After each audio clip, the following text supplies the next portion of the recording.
welcome everyone. It's such a treat for me to be able to meet with you folks to focus on a couple of the topics that are nearest and dearest to my own heart. I've been a lifelong tree hugger, and I've always liked birds, but it's probably in the last maybe 3 years that I've really gotten into birds a lot more. It's quite common that many people who are working with children these days, especially with all of the information that we're getting about how important it is for children to spend time outside, it's quite common that many of us feel a little out of our depth, because I know certainly many teachers feel that if they're going to take their class outside, they should be able to identify everything that they see. And if they don't know what everything is around them, then how are they going to teach the class? And this is a really common stumbling block, I think, for many teachers. So if you're feeling a little out of your depth outdoors, you're not alone. But there's quite a debate about that whole issue of being able to name things, because it happens too often, I think, that a child said, "Oh, what is this?" And you just say, "Oh, that's a whatever, that's a chickadee." And then that's the end of the conversation. Whereas if a child says, "Oh, what is that?" And we say, "Oh, I'm not sure. What is it doing? And what does it look like? And is he making any sounds?" And, go into some exploration, so that if you don't know what things are, that doesn't need to be a detriment to you at all. Not knowing can be a great place to just to start exploring. Now, on the other hand, on this debate about to name or not to name, sometimes if you know the name of something, that can be the key to open the door to learn more about it. And a few years ago, when I was doing some community interviews for the Pathway Project to get feedback from some of our community leaders on experiences that they thought were really important in their childhoods, I felt really privileged to be able to interview um, David Newhouse, who is David is a Mohawk from the Six Nations of the Grand River, and he's the chair of Indigenous Studies at Trent University. And he said that he feels that knowing the names of things outdoors is very important, and that to teach them early to children is an important first step in developing a relationship with the world around us. And he said, we live in a storied landscape, but we've forgotten the stories that are associated with the things around us. And by starting to find the names of things, that can be the key to open the door to developing relationship, which is really where we're going. So there can be a benefit in knowing names of things, in teaching names of things, but that should not be the end point. That should really just be the beginning. And those of you who know me may know that I have a great interest not only in the local landscape, but also in local Indigenous cultures, and Ojibwe culture in particular, which is very linked with the land. And I was able to participate in a workshop a couple of weeks ago that Trent University ran with a number of elders, regional elders. And Diane Longboat, who was also actually Mohawk from Six Nations of the Grand River, said that she felt it was absolutely critically important that everyone be given many opportunities to fall in love with creation. And I thought, what a beautiful way to look at the world. You know, we're not just naming things so we can put them on a box and put it up on the shelf and great, we've classified that. It's we're falling in love with creation. And so getting to learn more about the world around us, and as teachers, we're trying to open the door for others to also fall in love with creation. So it's from that perspective that I would like to approach what I'd like to talk to you about tonight. And I'd like to give you uh, enough information about some of the things that we might find around us to help open some of those doors for you, but hopefully not overwhelm you with information. So I would like to share my screen. We've called tonight's workshop, Meeting Your Neighbors, Exploring the Wonders of Birds and Trees with Young Families. I think that the time of year that we're in right now is particularly magical because so much is changing around us so quickly. But what a perfect time of year this is to get outdoors and to explore the outdoors and to exercise the senses. Now, those of you who have been working with the pathway landmarks, the first three landmarks for the youngest children are go out and explore regularly, have positive experiences with animals, and exercise the senses every day. So spring is a wonderful, particularly wonderful time to go outdoors, to see, to hear, and we'll really be focusing on hearing tonight as I talk about some of our common local birds, but so many wonderful things to touch, so many different textures, so many things to smell, and certainly this time of year, even to taste. And I have maple trees tapped. It's been an on again, off again year for for maple sap. I'm hoping that we get to have at least another boil. But while tasting things outdoors can often be a little iffy with children, and you definitely want to know for sure what you're doing before you encourage them to taste, but certainly making maple syrup is part of our local tradition and you know, wonderful to taste. Now, getting to know the places where we live, work, and play is so important right from the earliest stages. I wonder if you could just type in any reasons that you can think of why it's important for children to develop a relationship with the world around them right from their earliest years. To develop a sense of belonging, absolutely so important. Building a connection to the land, understanding that we're all related, absolutely. Um, they will tend to care about the environment as adults. Yes, we've definitely found that in the research that we've done. Developing a sense of curiosity, wonderful. Learn to love and appreciate what we have, what is readily available to us, absolutely. Being familiar, connecting to the community, learning to respect and care for the world. Yep, learning to care about and why we want to care for it. Absolutely. So you folks all know this in spades. So that's the reason behind what we're doing tonight, and a great deal of the reason behind the work that you folks do in your work outdoors with young children.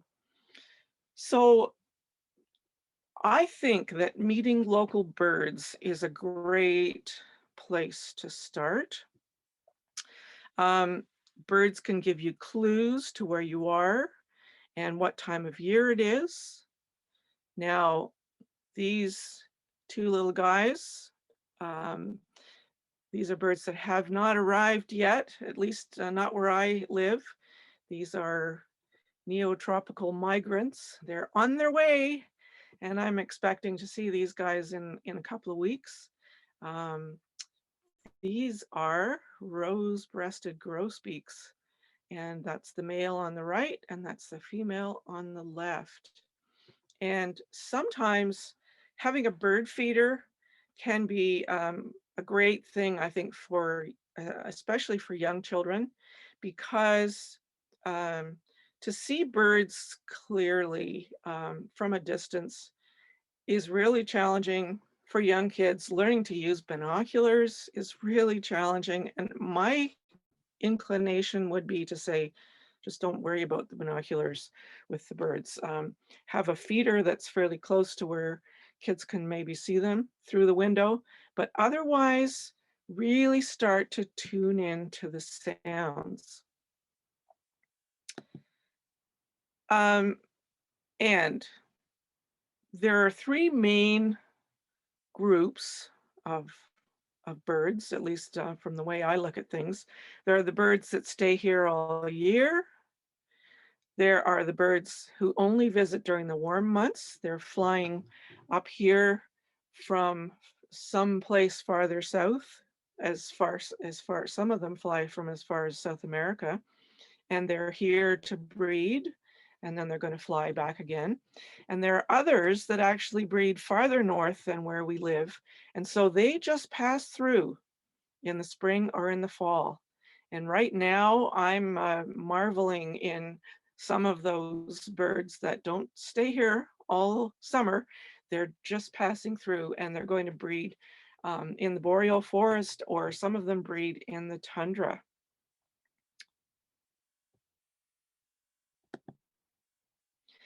So I think it makes sense to start with birds that are common to where you live.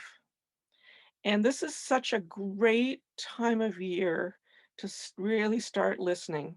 I can't believe how much of my life I spent pretty much oblivious to the soundscape. You know, I'd notice now and then, oh, yeah, there's a robin, or, there's a something else. But it's like really this time of year, it's like a symphony that's constantly going on outdoors. Sometimes there can be so many different sounds that it's overwhelming if you're a beginner. So I think it's great to start with those birds that live just about everywhere, and that you can hear pretty much any day that you go outside. And I've embedded a few sound recordings here, and I'm hoping that you'll be able to hear this okay. But it can help us to have what we call a mnemonic, which is a word or sounds that we can imitate when we hear a bird's call. And so for a blue jay, this is one of our really common birds, and they're really vocal pretty much all the time. And they make many different kinds of sounds, but one of their sounds is really what they're named for, which is jay, jay. I'm going to play this. Hopefully you can hear this.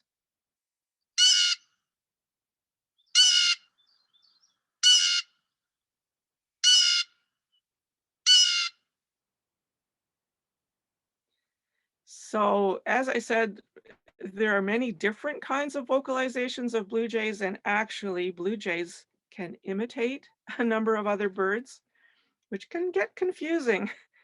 They can, the blue jays around where I live have really perfected an imitation of a red-shouldered hawk, which also lives up here. And so they make their hawk sounds, and then that scares away all the other birds, and then they get first dibs at the bird feeder. So they're pretty smart. So that J, I would encourage you with when you're with kids, if you hear that sound, to say J. That's the blue jay. I know when my kids were little, we'd say, "What does a cow say?" Well, a cow says moo. Or what does a horse say? A horse says, "Mm." But rarely did we ever say, "What does a blue jay say?" And that's really part of our world. So, and another really common one that you can hear just about any time of year, There are more of them around right now than there typically are in the winter. Another really, really common bird, and that's a crow. And crows also have many different vocalizations, but their most common one is caw, caw. And let's listen to it.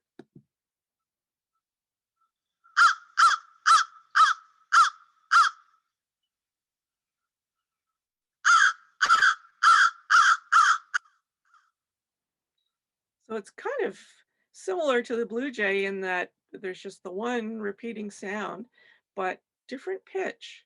And if you start listening, then you can pick that out. And probably just about any day, if you're going outside with children, you will hear crows in the background. So those are two good ones to start with if you're a complete beginner. And another one, it's interesting. I teach a course at Trent um, in environmental education, and most of the students are environmental science students. And just for fun, I did a little bit of a quiz, and I said, listen, there's never any shame in not knowing. Just be honest, which of these birds do you feel that you recognize? And the only bird out of all the common birds that I showed them, the only bird that everyone knew was the black cap chickadee.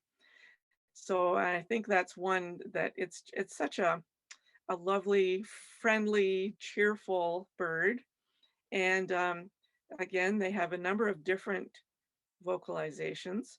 And I'm going to play a recording and just see if you can pick out where you think you might hear it saying honey or saying chickadee dee dee.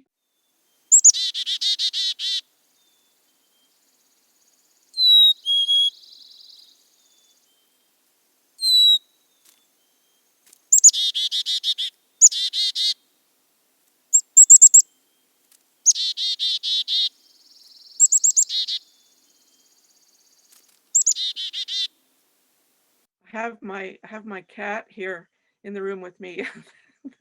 I think the cat's going to come over and jump on the computer any day or any minute.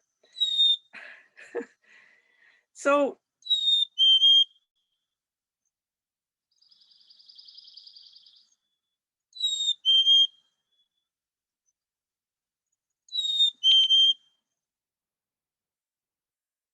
I think that's the end of the recording now. So most birds have calls, and they also have a song. And the call they use for communicating with each other. And the song is usually just sung by the male, and it's usually sung during the breeding season. And it's a way of sort of saying, this is my territory. And it's also a way of calling a mate. So I think we've all heard, the chickadee dee dee sound, which is what it's named after. But the honey, honey, it was a few years ago that actually Drew Monkman told me that it's usually around Valentine's Day that the chickadees start making their honey call, or sometimes it's hi, sweetie. Sometimes there's two syllables at the end, and that's a sign that they're starting to feel frisky and they're thinking about looking for a mate. And so you hear them this time of year making that honey or the hi, sweetie sound very frequently, and yeah, they're getting ready to make babies. So those three, I would say, are three of the most common birds that you can find around the Peterborough region any time of year, and they're all pretty vocal most of the time. So that's a really good place to start in listening for bird sounds. Now, I probably won't have a lot of time tonight to go into stories. There's a lovely Ojibwe story about chickadee and tamarack, and I will make this available to you so you can listen to the story. But there's an Ojibwe man who actually does a beautiful telling of the story, And just to capsule summarize this story for you, this story takes place in the fall, and Chickadee is noticing that so many birds are flying south, and he's thinking like, why is everybody going south? And maybe I should try and fly south too. So Chickadee decides he's going to try and fly south along with everybody else, and he flies and he flies and he flies and he flies, and he just gets exhausted, and he just collapses, totally out of breath, and says, "Oh, I don't know how you guys do it. I can't fly that far away. And oh my, it's getting so cold and the wind is blowing and I can't get warm." And so he talks to the tamarack tree, and the tamarack looks like an evergreen, um, and it looks a little bit like a spruce tree.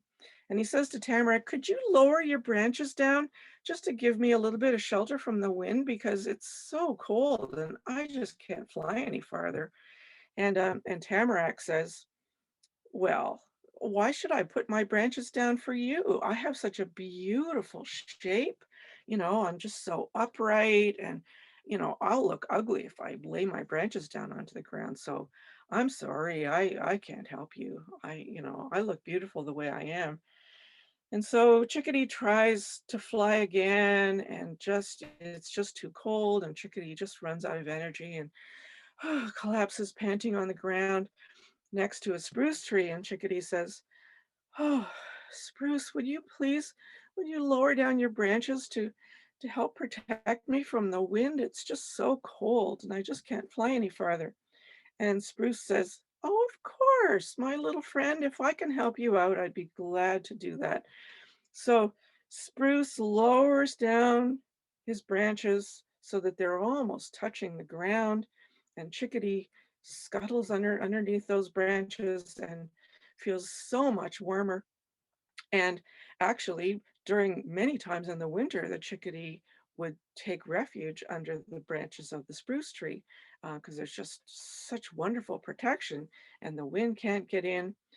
And so about the time that all of this was happening, um, Nana Bojo, who is he's almost like a superhuman person to the Ojibwe, and he's part human and he's part spirit, and he's a great friend to the Ojibwe. And he happened by, and he saw what was happening, and saw that Tamarack had been too proud to help out the chickadee, but the spruce had helped to shelter his little friend.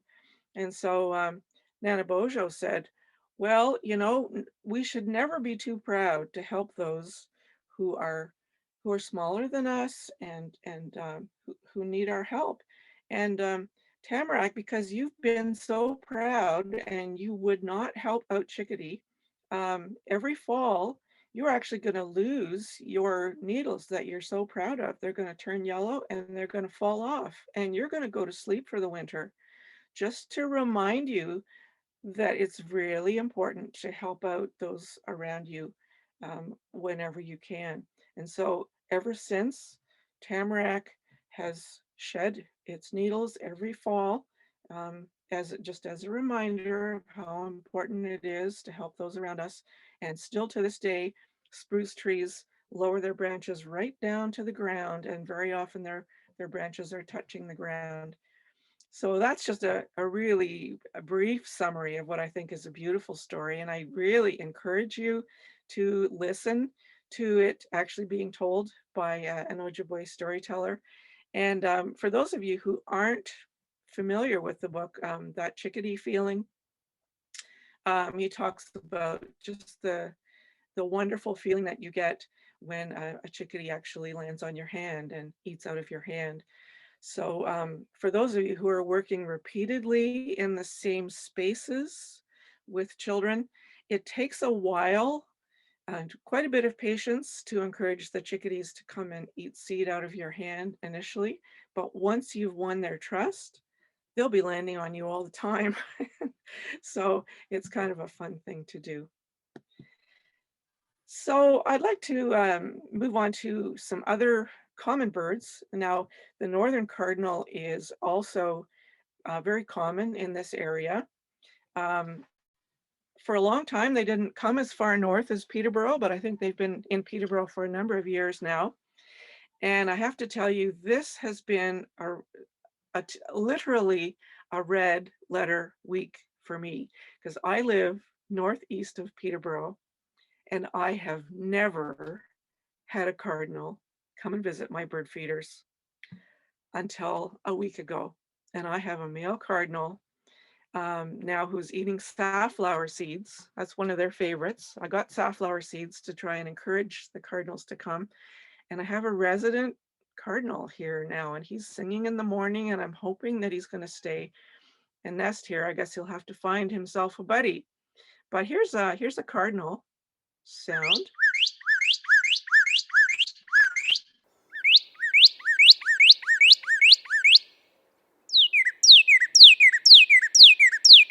And I think our local cardinals sound tends to be a little different than this. And this is one of the things to keep in mind if you're listening to bird recordings. Sometimes a recording that's been made somewhere far away from here, those birds sing a little bit differently than ours. But our cardinals, I love the mnemonic that goes, pretty birdie, birdie, birdie, birdie, birdie, pretty birdie, birdie, birdie, birdie. And they sing cheer, cheer, cheer. And it's this time of year. They've probably been singing for a few weeks now, but in most of the neighborhoods in Peterborough, you can hear cardinals singing, and it's one of those wonderful signs of spring. So I do encourage you to listen for that. And this is the male and the female cardinal, and the female is, as in many species of birds, the females are not brightly colored. As they're raising the young, they want to be camouflaged and blend in with the surrounding environment. And the males very often will divert the attention of predators by their bright colors. And another bird that does live around here all winter, and in Peterborough City, there were tons of goldfinches all winter. And in the winter, they have much drabber plumage. And many people don't realize that this is the same bird as this bird. And this is with its breeding plumage. The females get brighter and the males get really brighter. But that's the same bird as the little drabber bird that we see during the winter. And this is a song that's difficult to imitate because it's kind of a complex song. But when I was growing up, although my family was never particularly nature oriented, we did always have pets, which I'm very grateful for at this point in my life, because it really helped me develop those positive relationships with animals. And at one point, we actually had a canary for a time. And I remember that sound, and so now it's very similar to the goldfinch sound, and it's very easy for me to recognize when goldfinches are around because of those early experiences.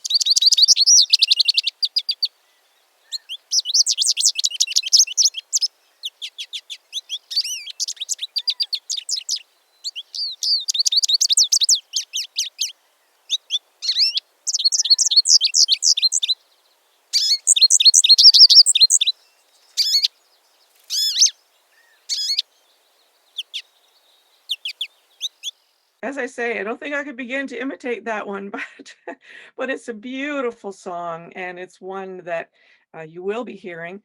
They're singing now. Goldfinches actually don't nest until later in the summer. They're one of the last birds to nest. And rumor has it, I don't know if anyone's actually proven this, but rumor has it that they wait until the down, you know, the little fluffy bits in the thistles, until the down is ripe, and they line their nests with the thistle down. And thistle seeds are one of their favorite seeds. So see, there's benefits to even the plants that we tend to shun from our gardens. Now, this is a sound that we've just started hearing in the last couple of weeks. I'm going to play the sound, and if you think you know what this is, why don't you just maybe unmute yourself and just go for it. Just let's hear any guesses at what you think this might be.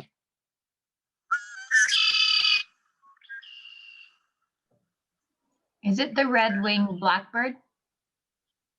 Oh, good for you. Right on. Yes. Let's just see if this is the end of the recording. Yeah. Yeah, and I'm hearing that all the time right now. I think I had a flock of about 25 of them in my yard today. And this is what the males look like.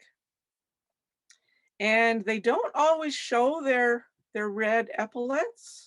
You can usually see the yellow epaulet when the wings are tucked in. When they fly away, you can see the red on their wings.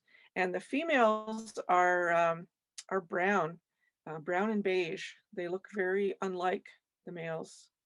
So chicory, chicory, or my daughter says conkle-dee, conkle-dee is a good way to imitate one of their most common sounds. Okay, here's another one. And once again, don't be shy and don't be afraid of being wrong. I promise we'll never center out anybody with the wrong answer. Just go for it if you think you know what this bird is.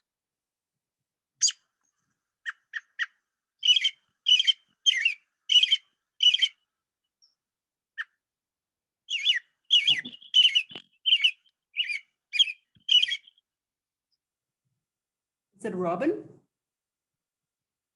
Good for you. Right on.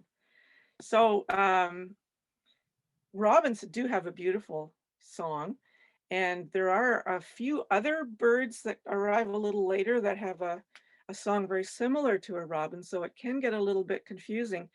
But a few years ago, someone told me the mnemonic Cheerio, Cheerio, Cheerio, and that's a really good reminder of a sort of repeating phrase it's always in a robin's song.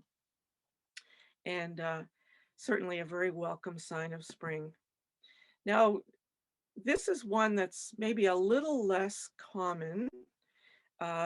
This is one of my favorite spring birds because as long as I've lived here, which is over 40 years now, I've always had a pair of Phoebes that nest under the eaves of my house, and they build a nest that just sticks onto the wall, and they catch insects on the wing, and they flick their tails up and down when they land on a branch. And I've heard them a few times in town.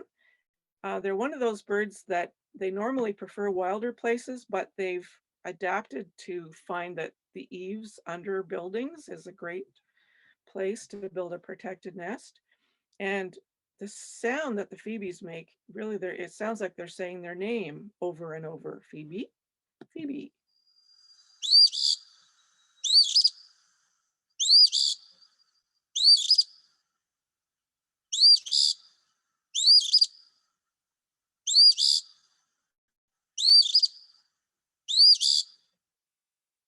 So that's a sound that my own children got familiar with very early in their lives because they sing a long time during the day during breeding season.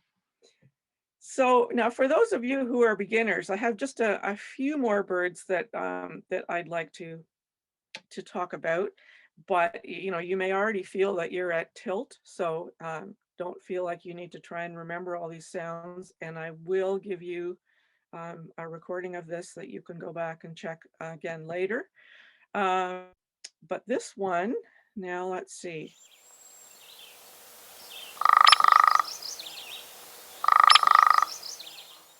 Well, that's not a song, but that is a bird. Any guesses? That's another sound that we hear all the time this time of year. Crow. Sorry, I couldn't quite hear that. Crow. You thought it was a crow? Good guess. Mm-hmm. I'm going to try playing it again. Just listen again.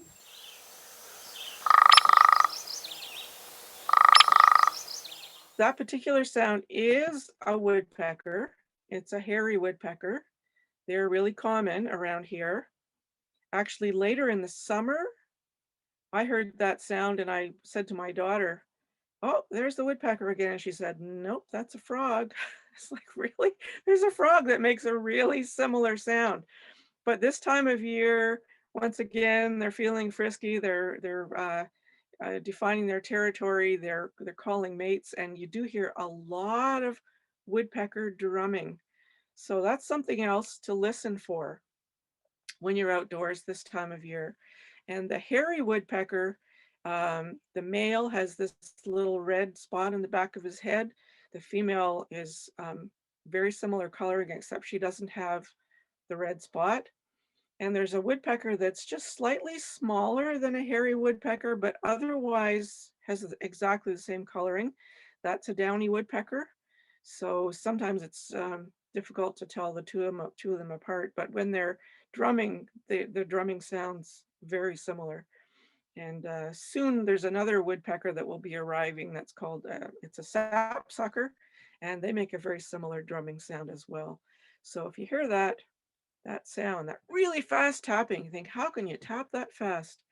That's a woodpecker. Kathy, So can I just tell you a little story about something I learned about woodpeckers? Last please do. fall, last fall we would be in Jackson Park on a regular basis, and a pileated woodpecker would be in a tree very close to where we were gathering, and we would watch it. And then later on, when we went back, it had pulled all the bark off of several trees. And right now, if you look around the bottom of those same trees, there's this big pile of bark. I did not know that they did that. I suppose they were looking for bugs.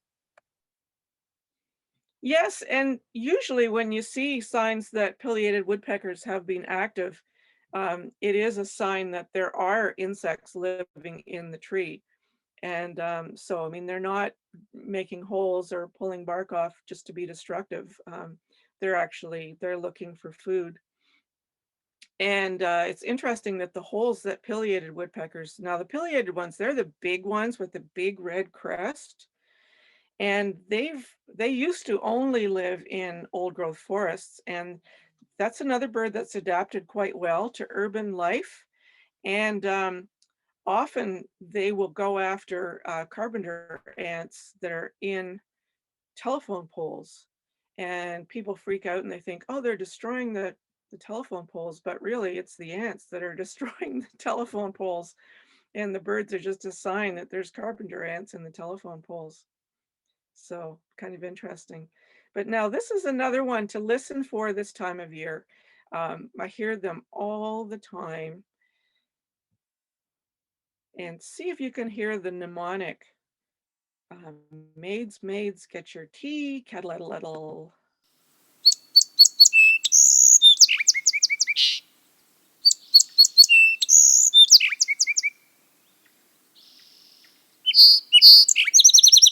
You can really hear the tea. You hear the maids, maids. Sometimes it's two, sometimes it's three, and you hear the tea, kettle.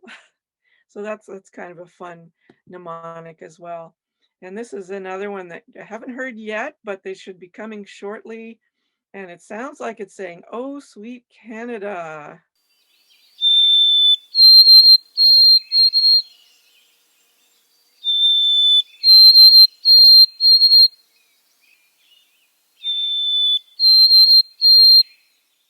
Now, actually around here, they usually say Canada 3 times. "Oh, sweet Canada, Canada, Canada." So start looking for some of these patterns, because these will all be happening around us, if they're not already right now, very, very shortly. I mentioned that birds, by what you hear and what you see, can tell you a great deal about what time of year it is, but they can also tell you where you are.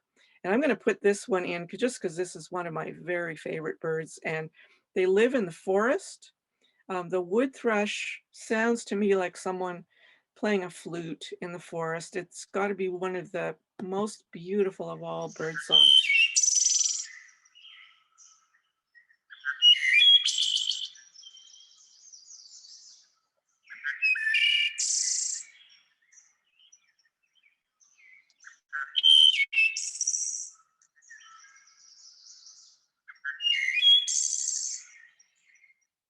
On summer nights at dusk, I live actually in the woods, and when the fireflies are out and the wood thrushes are singing, I just feel like I'm in an enchanted forest. It's just amazing. So you probably will not tend to hear them in town. You might hear them in parks sometimes, but more sort of deciduous forest birds. And this beautiful guy, I mean, this guy will tell you that there's some flowers in the neighborhood. And while they don't make a song, of course, they sound like a big bumblebee coming by, and they make a squeaking sound to talk to each other. So we'll just play this.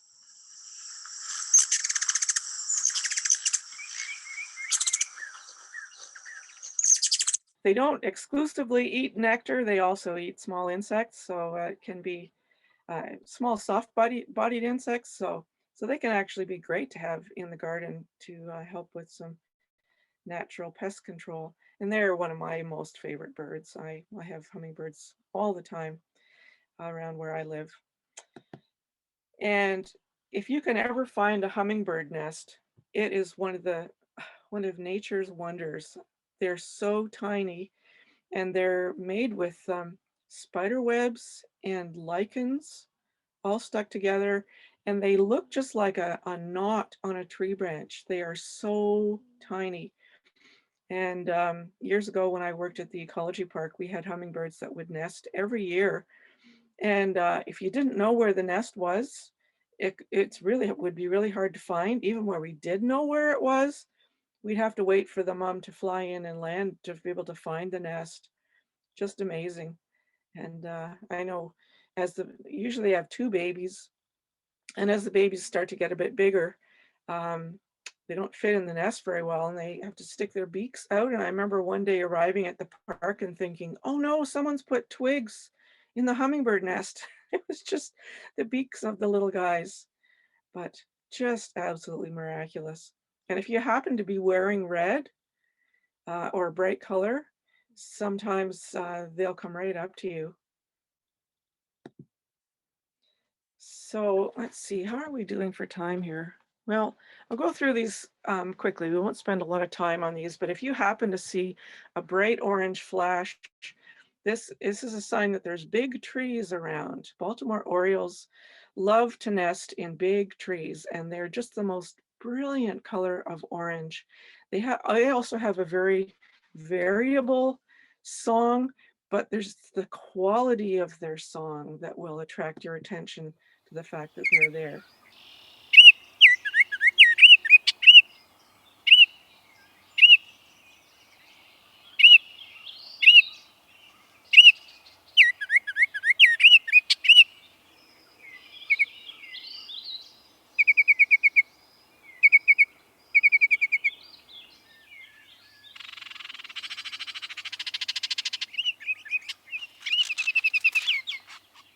Now, last year was a really special year for me because I've never, to my knowledge, had Orioles where I live before. Occasionally, I'd see them maybe once passing through in the spring. But I remember it was pouring rain. I was sitting at the kitchen table looking at the bird feeders, and darn if there wasn't an Oriole that landed on checking out the bird feeders. And people had told me that they love oranges. So I happened to have some oranges, cut them in half, tried to figure out how to fasten them outdoors. And I ran out in the pouring rain, got soaked, and put these oranges out there. And darn if they didn't stay. And the female came as well, and they nested very close to my house. And they build the most incredible hanging basket nests.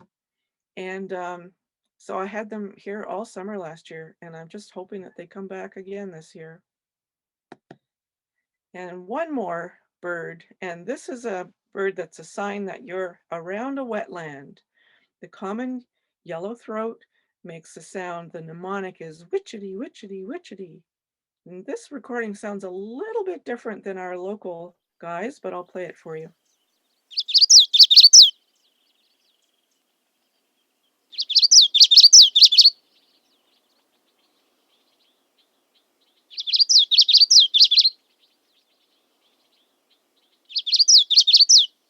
So if you're ever close to a wetland during breeding season, this is a really, really common call. So that's something that you can also keep your ear out for, especially once you've got a few of the more common birds under your belt. This is one to listen for. Okay, so just to let you know, there's an amazing website. It's all about birds. It's a website developed by the Cornell Lab of Ornithology. I find it's really helpful if I'm trying to learn bird songs. Usually you can record on your cell phone. If you can get a recording, then you can bring it in and you think, okay, this might be a such and such, and then you visit this website all about birds, and it has all the birds' sounds on it, their calls, their songs, and see whether you can figure out what it is. Wonderful information, songs, interesting tidbits of information about them, tells you about their range, how to identify them. I use this all the time. It's just an incredible website. So I encourage you to check it out. Regardless of what your skill level is, it will really be helpful. And if you're not already familiar with it, Drew Monkman has written, well, a number of very popular books, but Nature's Year in the Kawarthas is a great one to have on hand if you're spending time outdoors with kids, because it goes through month by month what you can expect to see or hear or smell, what's going on in this area with each season. And luckily, Drew also, you may know that we've been working on a series of getting started videos for the various landmarks associated with the Pathway Project. And just to wrap up, a few things that I wanted to mention. This is probably not news for any of you folks with the wonderful experience that you have, but be sure that the most important thing spending time outdoors with children in particular is to share your sense of wonder. And I hope that none of us ever lose our sense of wonder. It's just a fabulous, exciting, natural world out there. And sharing that with children is one of the best gifts that you can ever give them. Learn with the kids. Don't feel like you have to have all the answers. Learn together. Bring a sense of curiosity. If you don't know what things are, doesn't matter. Just share that sense of wonder and learn together. Remember to use all your senses. Now, I totally forgot to mention, but when talking about the evergreens, you rub a lot of those needles, there's a beautiful fragrance, and each of them has a very distinctive fragrance. So do use all of your senses when you're out exploring. Listen for those birds. Smell the smells of the different plants, as well as what we see, and touch all the different textures. As I mentioned before, let names open doors, not close them. That's just the start of the story, not the end. Look for the little things. You don't need to cover a big distance. There's so much to see in each small area. Take your time. Don't be rushed. And one step at a time. We're all into lifelong learning. And the more you see, the more you start to see, the more you continue to see.